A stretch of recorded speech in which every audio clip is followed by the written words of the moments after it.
పోతుంది. ఉదయం రాజ్ఘాట్ వద్ద గాంధీకి నివాళులర్పించారు మోదీ. ప్రమాణ స్వీకారానికి ఇటు ఏర్పాట్లు పూర్తయ్యాయి. మరోవైపు ప్రమాణ స్వీకారంలో పాల్గొనేందుకు ఇప్పటికే ఢిల్లీ చేరుకున్నారు వివిధ దేశాల ప్రధానులు. సో మోదీ ప్రమాణ స్వీకారానికి ఘనంగా ఏర్పాటు చేశారు. కానీ విని ఎరగని రీతిలో భారీ భద్రతా ఏర్పాట్లు చేశారు మోదీ ప్రమాణ స్వీకారానికి. రాత్రి 7:15 ప్రమాణ స్వీకారం చేయబోతున్నారు. అంతకు ముందు ఉదయం ఇవాళ రాజ్ఘాట్ వద్ద గాంధీకి నివాళులర్పించారు మోదీ. అలాగే అటల్ బిహారీ వాజ్పేయి సమాధి వద్ద కూడా ఆయన నివాళులర్పించారు. ప్రమాణ స్వీకారానికి ఇటు ఏర్పాట్లయితే పూర్తయ్యాయి. ప్రమాణ స్వీకారంలో పాల్గొనేందుకు ఢిల్లీకి వివిధ దేశాల ప్రధానులు చేరుకున్నారు. ఏం జరుగుతుంది, మోదీ ప్రమాణ స్వీకారానికి సంబంధించి ఎలాంటి ఏర్పాట్లు సాగుతున్నాయి? ఢిల్లీ నుంచి మా ప్రతినిధి రామకృష్ణ జాయిన్ అవుతున్నారు. రామకృష్ణ, ఢిల్లీలో ప్రధాని మోదీ ప్రమాణ స్వీకారానికి ఎలాంటి ఏర్పాట్లు సాగుతున్నాయి? మూడవసారి ప్రధానిగా మోదీ ఎప్పుడు ప్రమాణ స్వీకారం చేయబోతున్నారు? ఇక మోడీ ఈ థర్డ్ ఇన్నింగ్స్ ప్రారంభమైంది. ఇక్కడ ప్రధానంగా చూసుకున్నట్టుగైతే మోడీ మూడవసారి ప్రధానిగా ప్రమాణ స్వీకారం చేయబోతున్నారు. చరిత్రను తిరగరాయబోతున్నారు.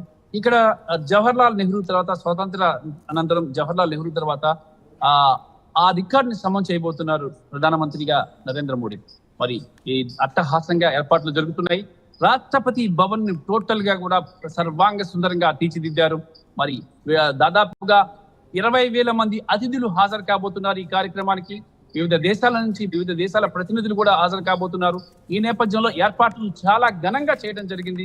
మరి దీనికి సంబంధించి ఇప్పటికే పోలీస్ అధికారులు నార్త్ బ్లాక్ చేరుకొని నార్త్ బ్లాక్ లో భద్రతా ఏర్పాట్లను పర్యవేక్షించారు. రాష్ట్రపతి భవన్ లోపల దాదాపు కట్టుదిట్టమైన భద్రత, గగన తలాన్ని కూడా నిషేధించేశారు. మరి ఎలాంటి ఫ్లైట్లు కూడా ఈ రోజు రాష్ట్రపతి భవన్ మీద నుంచి కానీ, రాష్ట్రపతి భవన్ పరిసర ప్రాంతాల మీద నుంచి కానీ వెళ్లకుండా అన్ని జాగ్రత్తలు తీసుకున్నారు. ఇక వివిధ దేశాల అతిథులు, దాదాపుగా 15 దేశాలకు సంబంధించినటువంటి అతిథులంతా కూడా ఈ కార్యక్రమంలో పాల్గొనేందుకు వచ్చారు.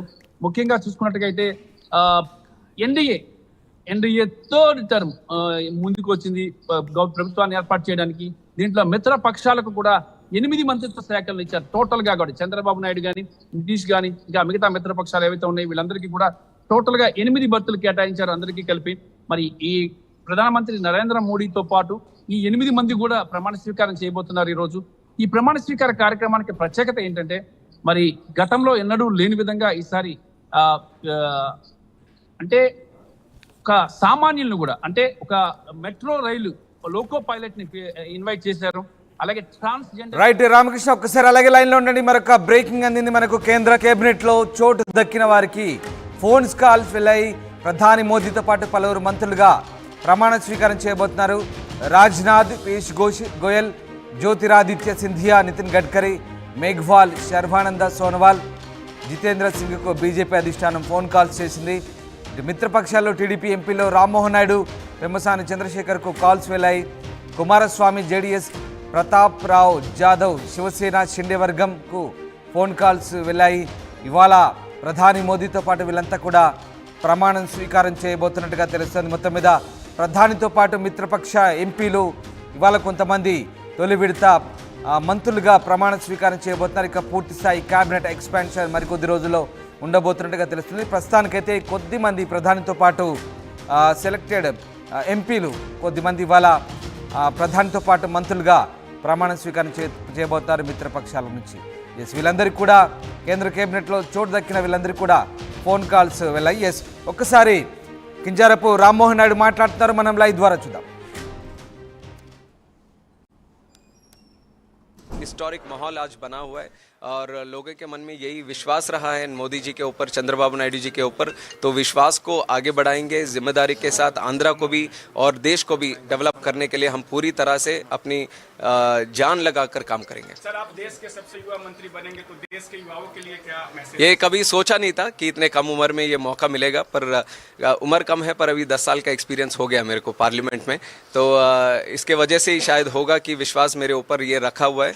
तो वो एक्सपीरियंस को यूटिलाइज करूंगा और देश के युवताओं को भी इंस्पायर करने की मैं कोशिश करूंगा. इतने सारे युवा देश है हमारा देश, तो सब लोगों के मन में यही रहता है, बड़े बड़े सपने रहते हैं उनको, तो साकार करने के लिए एक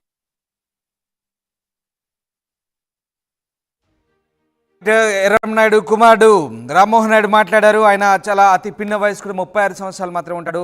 మీడియా ప్రతినిధి అదే ప్రశ్న అడిగితే తనకు 10 సంవత్సరాలు ఆల్రెడీ పార్లమెంట్లో సభ్యునిగా ఎక్స్పీరియన్స్ ఉంది, అనుభవం ఉందనే విషయాన్ని ఆయన చాలా నవ్వుతూ చెప్తున్నారు. నిజంగా రామ్మోహన్ నాయుడు ఢిల్లీలోనే ఎక్కువ కాలం పెరిగారు. ఆయన అక్కడే విద్యాభ్యాసం చేశారు. ఆయనకు హిందీ, ఇంగ్లీషు చాలా అనర్గళంగా మాట్లాడతారు. పార్లమెంట్లో కూడా మంచి స్పీచెస్ ఇస్తారు.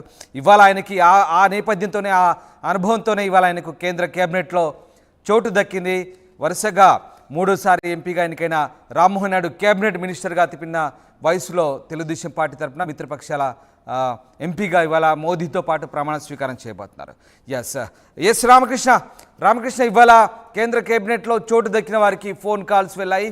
మరి మోదీతో పాటు కొద్దిమంది ఇవాళ ప్రమాణ స్వీకారం చేయబోతున్నారు. ముఖ్యంగా మిత్రపక్షాల నుంచి కొంతమంది ఎంపీలు ఇవాళ ప్రమాణ స్వీకారం చేస్తున్న వారిలో ఎవరెవరు చేయబోతున్నారు, దీనికి సంబంధించిన అప్డేట్ ఏంటి? ఇక మోడీ క్యాబినెట్ లో ఈ రోజు మోడీతో పాటు మిత్రపక్షాలు 8 మంది చేయబోతున్నారు. అయితే దీంట్లో ప్రధానంగా చూసుకున్నట్టుగైతే మాత్రం ఇక బీజేపీ అగ్రనేతలు ఎవరైతే ఉన్నారో అమిత్ షా, రాజ్నాథ్ సింగ్, అలాగే రాజ్నాథ్ సింగ్ తో పాటు ఇంకా పీయూష్ గోయల్, వీళ్ళందరూ కూడా చేయబోతున్నారు. మరి జేపీ నడ్డా కూడా కేంద్ర మంత్రిగా ప్రమాణ స్వీకారం చేయబోతున్నారు. ఆయన్ని జాతీయ అధ్యక్ష పదవి నుంచి కేంద్ర కేబినెట్ లో తీసుకుంటున్నారు. జాతీయ అధ్యక్షుడిగా ఇంకొకరిని నియమించబోతున్నారు. మరి వీళ్ళతో పాటు మిత్రపక్షాలు చంద్రబాబు, నితీష్ కుమార్, ఏకనాథ్ సింధేతో ఇప్పటికే సంప్రదింపులు జరిపి వాళ్ళకి కొన్ని శాఖలు కేటాయించడం జరిగింది. మరి వీళ్ళందరికీ కలిపి కూడా 8 శాఖలు ఇచ్చారు. 8 మంది ఈ రోజు మోడీతో పాటు ప్రమాణ స్వీకారం చేయబోతున్నారు. మరి కీలకమైన హోంశాఖ, ఆర్థిక శాఖ, రక్షణ శాఖ, విదేశీ మంత్రిత్వ శాఖ, సాంస్కృతిక శాఖలను కేంద్రం తన మధ్య ఉంచుకుంది, ఎవరికి ఇక్కడ ఇవ్వలేదు.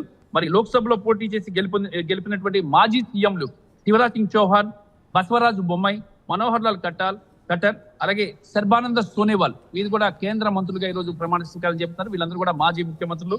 మరి దీంతో పాటు తెలుగుదేశం పార్టీ నుంచి ఎంపీ రామ్మోహన్ నాయుడు, జేడీయూ నుంచి లలన్ సింగ్, అలాగే రామ్నాథ్ ఠాకూర్, లోక్ జనశక్తి పార్టీ నుంచి రామ్ విలాస్ పాస్వాన్ పార్టీకి చెందినటువంటి చిరాగ్ పాస్వాన్ కూడా ఈ రోజు మంత్రివర్గంలో మోడీతో పాటు ప్రమాణ స్వీకారం చేయబోతున్నారు. మరి ఈ కార్యక్రమానికి వివిధ దేశాల ప్రతినిధులు కూడా హాజరయ్యారు. ముఖ్యంగా శ్రీలంక అధ్యక్షుడు రణవిల్ విక్రమసింఘే, అలాగే మాల్దీవ్ అధ్యక్షుడు ముయిజ్, నేపాల్ ప్రధాని ప్రచండ, ఇక మారిషస్ ప్రధాని ప్రవీంద్ కుమార్, భూటాన్ ప్రధాని తోబ్గే తో పాటు బంగ్లాదేశ్ ప్రధాని షేక్ హసీనా, సీషెల్స్ ఉపాధ్యక్షుడు అహ్మద్ హఫీజ్ ఈ ఢిల్లీ చేరుకున్నారు. ఈ కార్యక్రమంలో పాల్గొంటున్నారు. మరి ఈ కార్యక్రమం అంతా కూడా చూసుకున్నట్టుగా చాలా అంగరంగ వైభవంగా కన్నుల పండుగగా చేయబోతున్నారు. బీజేపీ హైకమాండ్ కూడా అన్ని పార్టీ కేడర్ కి విన్నవించింది.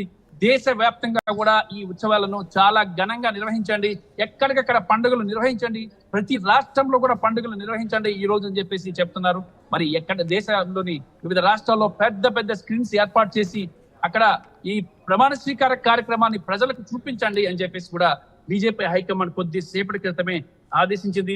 మరి సాయంత్రం 6 గంటల నుంచి దాదాపు 8 గంటల వరకు కూడా ఈ కార్యక్రమాన్ని, రాష్ట్రపతి భవన్లో జరిగే కార్యక్రమాన్ని దేశవ్యాప్తంగా కూడా భారీ స్క్రీన్లు ఏర్పాటు చేసి దేశంలోని అన్ని రాష్ట్రాల్లో చూపించాలని బీజేపీ అంటే రామకృష్ణ ఇవాళ దాదాపుగా అంటే మిత్రపక్షాల నుంచి ఫోన్ కాల్స్ వెళ్ళిన వారికి ఒక రకంగా కంగ్రాట్స్ చెప్పారు, ఫోన్ కాల్స్ చేశారు. సో దాదాపుగా అందరికీ ఎన్డీఏ మిత్రపక్షాల్లో అన్ని భాగస్వామ్య పక్షాలకి బెర్తులు ఇవాళ కన్ఫర్మ్ అయ్యాయి. అంటే మోదీతో పాటు మిత్రపక్షాలకు సంబంధించిన దాదాపు ఎంపీలు, అంటే ఒక్కొక్కరు కావచ్చు, ఇద్దరు కావచ్చు, ఎవరెవరికి ఎన్ని బెర్తులు ఇచ్చారనేది పక్కన పెడితే అన్ని మిత్రపక్షాలు ఇవాళ మోదీతో పాటు మంత్రివర్గంలో చేరబోతున్నాయి.